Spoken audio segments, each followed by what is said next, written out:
خیلی متشکرم آقای دکتر. آقای مایکل روس آمدن. من معرفی کنم سخنران بعدیمون رو. آقای دکتر مایکل روس، پروفسور مایکل روس، یکی از بزرگترین داروین شناسان و فیلسوفان تکامل جهان که با نهایت فروتنی و مهربانی دعوت ما رو پذیرفتن و مهمان ویژه روز داروین امروز هستند. Hello Michael, can you hear me? Hello. Yeah, can you see me? No, not yet. Now what am I not doing then? Hold on. Let's have a look. Oh, I see. Let's try that. Okay. Okay. Now can you see me? Bravo, okay. So yeah, I'm the good-looking one on the left. The ugly one on the right is the chap from Iran, okay? Okay. Okay. Now you'll forgive me. It's early in the morning, so I'm still eating my breakfast muffin, but I'm happy to go when you're ready. Yeah, we are ready. We are ready. Just take ownership of the file and go. Okay. Well, my name is Michael Ruse, and I'm a philosopher and historian of science, and I work particularly on biology, and I work particularly on Darwinian biology, which means I work particularly on Charles Robert Darwin. Now, Darwin, whose birthday we are celebrating today, was the author of the very important work on the origin of species by means of natural selection. And in this book, Darwin argued that all organisms, including us humans, are descended from one or just a few forms through a natural process which he called natural selection. I'll talk a bit more about that in a moment or two. All the way up to and including humans. He doesn't talk very much about humans in the origin. He leaves that for a later work called The Descent of Man, which is published in 1871. But right at the end of the origin, he included a reference to humans to make it very clear he thought his theory applied to human beings. Now, it doesn't mean because something's interesting in the past, or it doesn't mean to say it's going to be considered important in the present. And there have been all sorts of ideas in the past which we don't accept anymore. However, as it happens, more than anything today, we accept Darwin's theory. And so what I'm talking to you about is not just of historical interest, but also of contemporary interest with respect to science, but also with respect to issues more generally. So let me start then my talk. I call it the origin of the origins. Okay, and so here we go. I've got about 10 slides I'm going to show you as we go along. I think I'll have to ask you to give me the next slide. Next slide, please. Or maybe I can do it this way. No? That's it. Thank you. Okay, so here's the basic facts about Charles Darwin then. He's born in 1809 on February the 12th. Interestingly, he's born on exactly the same day as Abraham Lincoln, the great president who saw during the Civil War, saw the end of slavery. Of course, Abraham Lincoln was born in America and Darwin was born in England. As it happens, Abraham Lincoln came from a relatively poor family, but Darwin came from a very, very rich family. I like to say it's like his father or his grandfather was Jack Bezos, because there was huge amounts of money. His grandfather was an industrialist and a potter, and he is famous for the famous Wedgwood pottery even today. Okay, so one thing is then that Darwin didn't have to work for a living. He worked very hard. He was very much respected as a biologist, but he never had to go out and, what should we say, be a university professor and teach students and talk to administrators. So he was born in 1809, and he went to university at the University of Cambridge with the intention of becoming a minister, a vicar, an Anglican priest.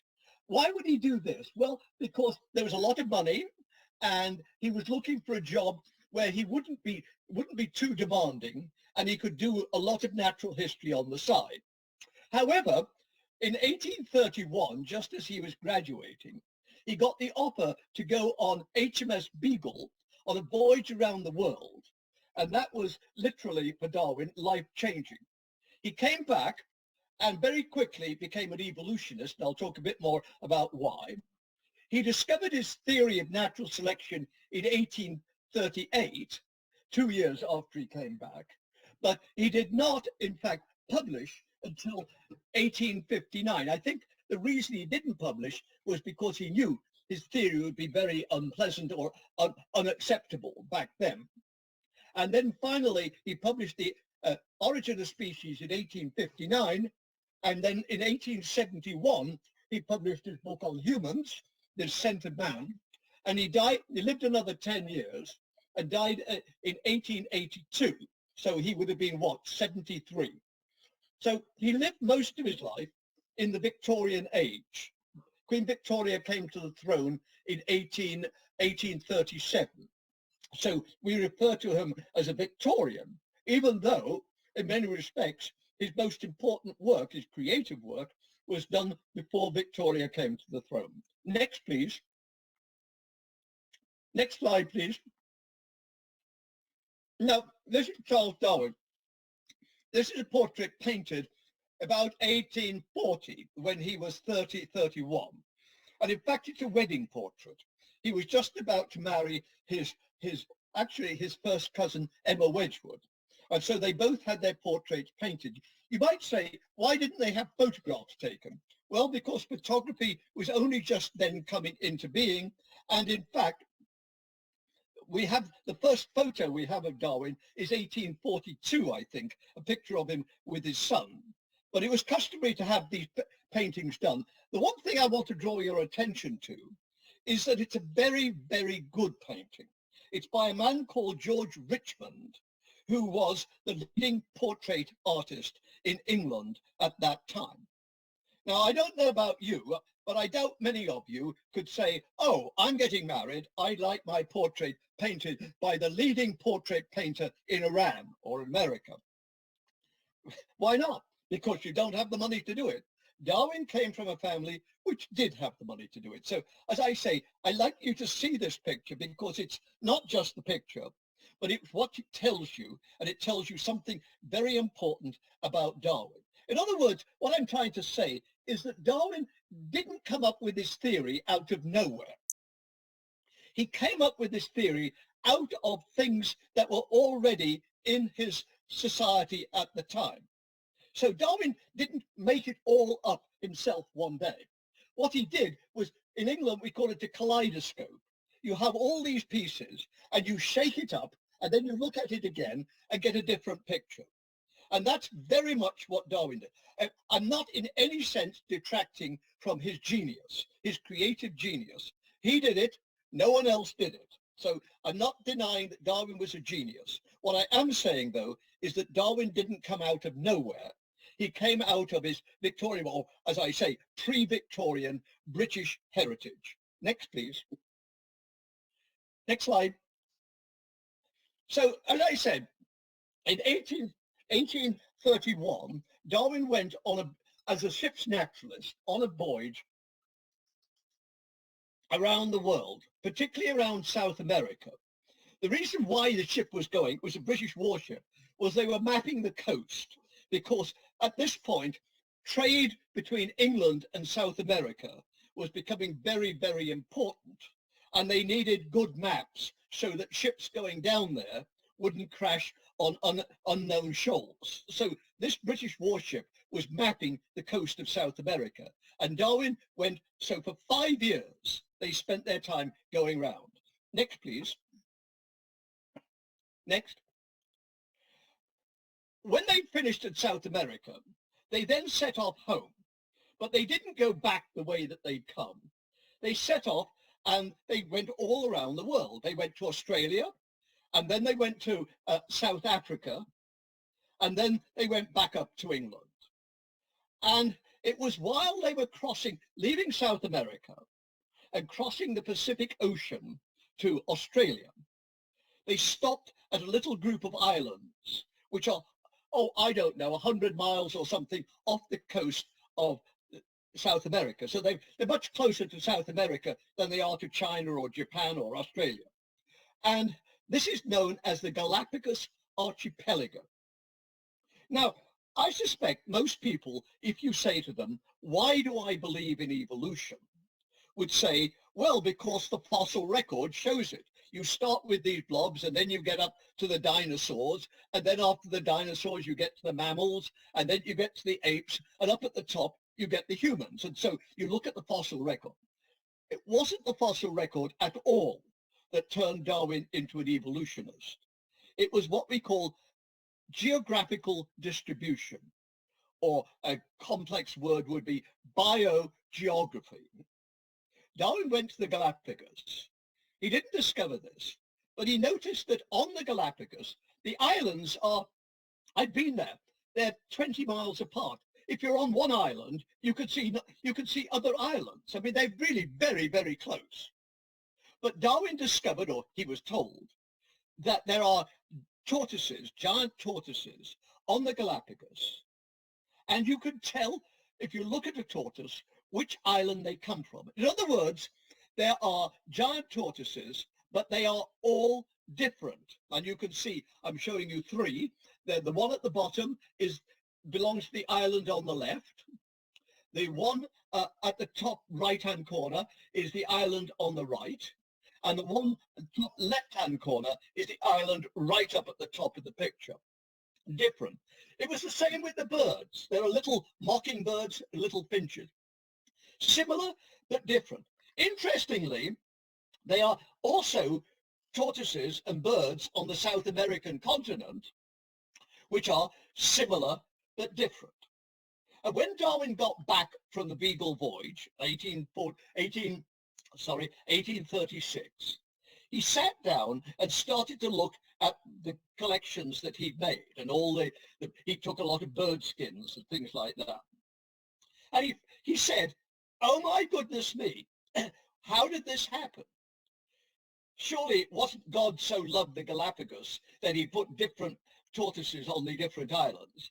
No, what happened was a tortoise or some tortoises came from the mainland and then arrived at the Galapagos and then slowly went from island to island. Notice, tortoises won't normally cross because tortoises don't swim. But if, for instance, a little tortoise was on driftwood or something like that, then it's quite possible that it might be blown from one island to the next. I suspect most of them would have drowned, but there would always be one or two who got over and who started to breed.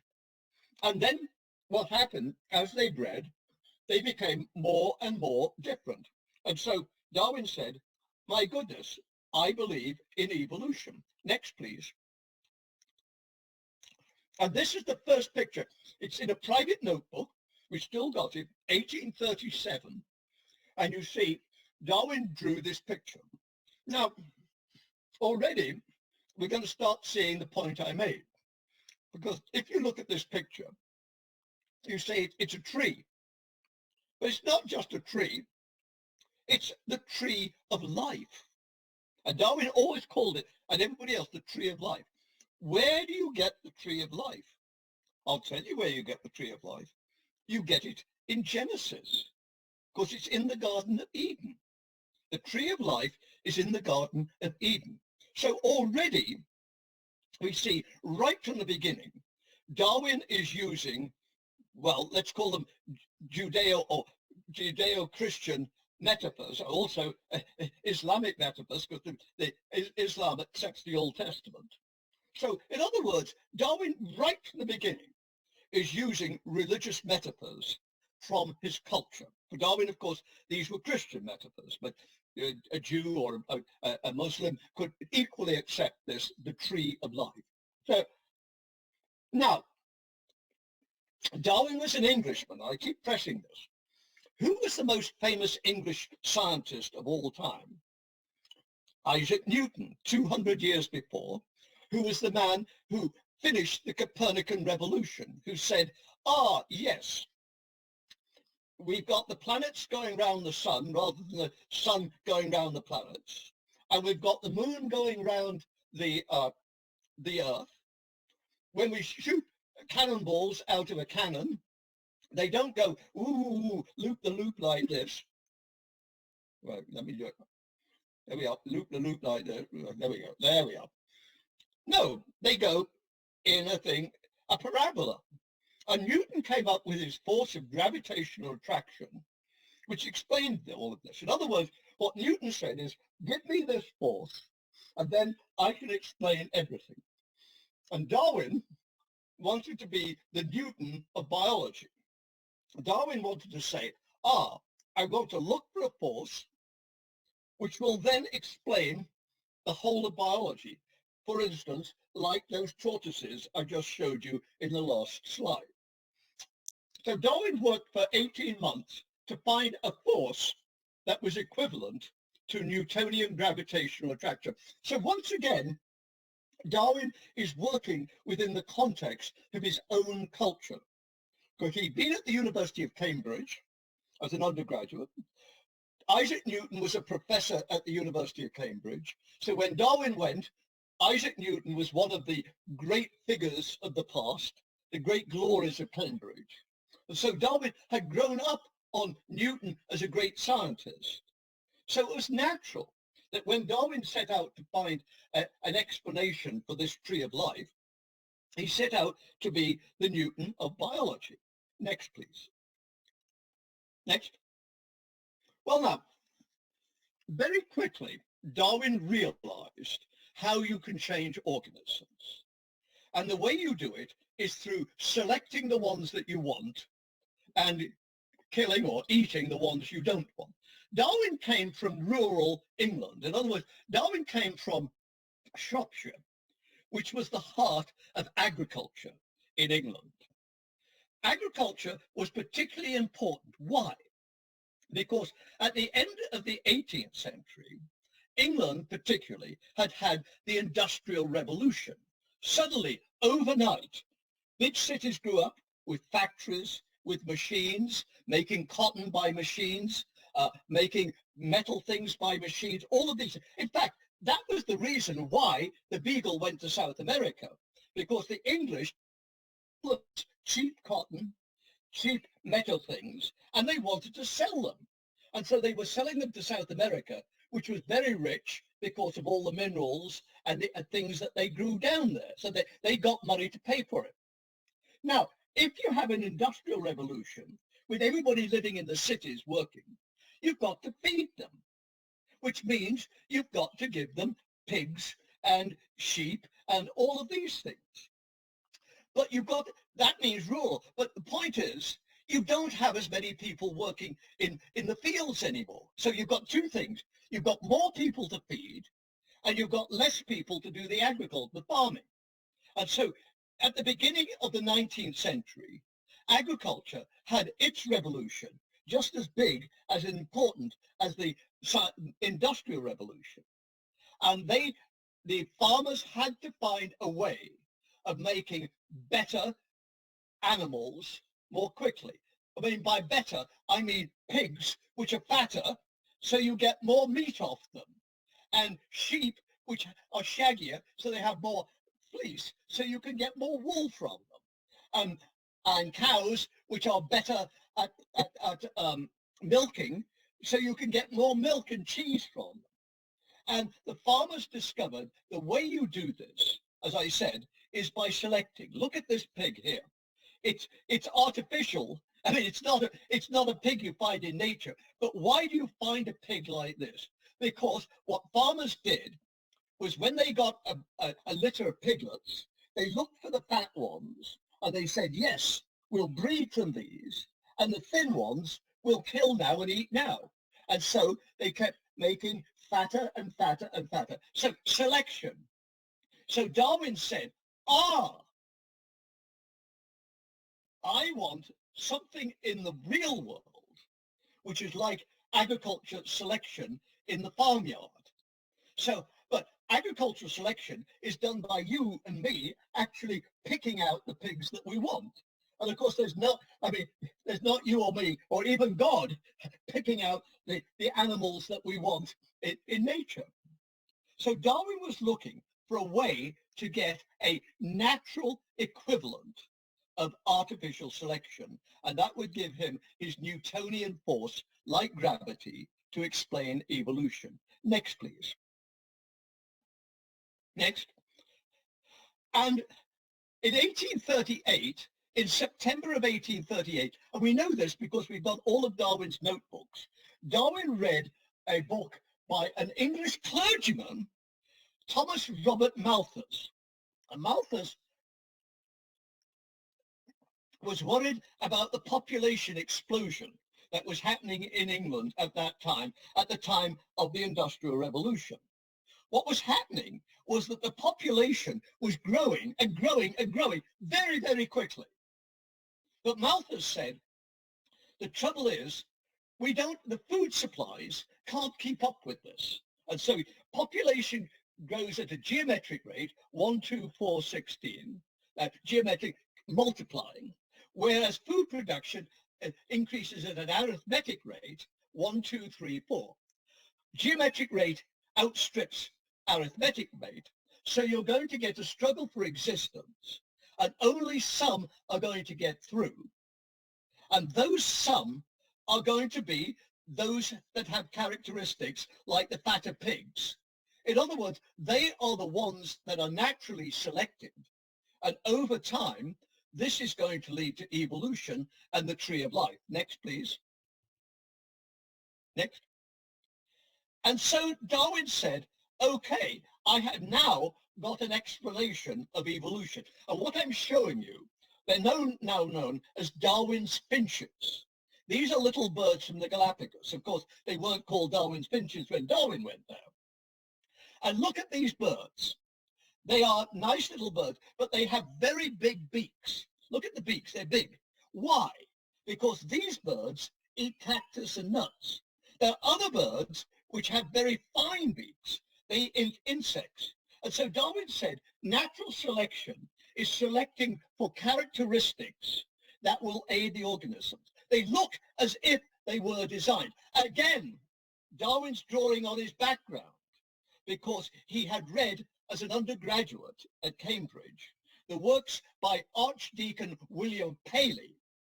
And Paley said, look at the eye. The eye is something which didn't just happen. It looks as though it was designed. It was designed by God, the big designer in the sky. Darwin wasn't saying I don't believe in God. Darwin said, I don't want to bring God into the science. Very different. Darwin at this point certainly believed, Darwin at this point, I don't think he was a Christian, but he certainly believed in a creator God. But a creator God who was doing it at a distance, always through unbroken law, rather than through miracles. Bam, bam, bam, bam, bam, bam, bam, bam. No, laws, creation. And so natural selection makes organisms, but not just organisms which are adapted, which are design-like. Again, then, Darwin is drawing on his English heritage. Because why did Darwin think that organisms were design-like? Because the theologians, and Paley was an Anglican priest, just like Malthus, because the theologians were saying this design-like is the proof of the existence of God. So Darwin wasn't so much interested in the existence of God. He was interested in how do we get this? How do we get it through unbroken law rather than let's try it this way. Bam, bam, bam, bam, bam, through miracles. And so in 1838, Darwin had got his theory of evolution through natural selection. Next, please. But as I said, Darwin didn't publish for 20 years. He didn't publish until 1859. Why did he take so long?